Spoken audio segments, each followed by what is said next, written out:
Hello, welcome to new generation coaching centre. তো সবাই কেমন আছো বলো? আশা করছি সবাই ভালো আছো এবং প্রত্যেকে ঠিকঠাক ভাবে পড়াশোনা করছো। তো দেখো, এসএসসি জিডি এমন একটা জায়গা বলতে পারো যেখানে কিন্তু চাকরি পাওয়াটা খুবই সোজা বলতে পারো যদি তোমরা সেইভাবে পড়াশোনা করো। তো দেখো, এসএসসি জিডিতে আমাদের একটা পার্ট রয়েছে কিনা হিন্দি গ্রামার।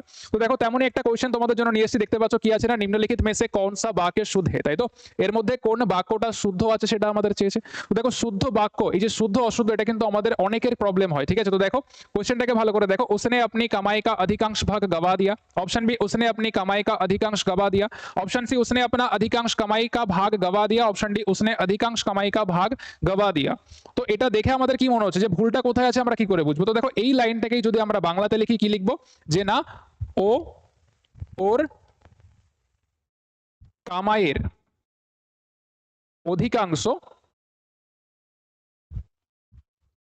হারিয়ে ফেলেছে, তাই তো? অধিকাংশ হারিয়ে ফেলেছে। তো সেক্ষেত্রে প্রত্যেকে ভালো করে খেয়াল করো যে এই যে অধিকাংশ কথাটা আমরা ব্যবহার করেছি, এটা আসলে কি? অধিকাংশ মানেই হচ্ছে কি? বেশিরভাগ। অধিকাংশ মানেই হচ্ছে কি? বেশিরভাগ আমরা বলতে পারি, তাই তো?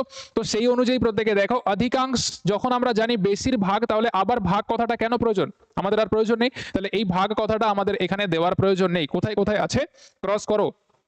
তাহলে সঠিক উত্তর আমরা কি নেব না? অপশন বি হচ্ছে কারেক্ট অ্যান্সার, কি उसने अपनी कमाई का अधिकांश गवा दिया। তাহলে অপশন বি হয়ে যাচ্ছে এখানে সঠিক উত্তর। তো যাই হোক, এই ধরনের কোশ্চেন আরো পাওয়ার জন্য অবশ্যই কিন্তু আমাদের চ্যানেলটাকে সাবস্ক্রাইব করে রেখো।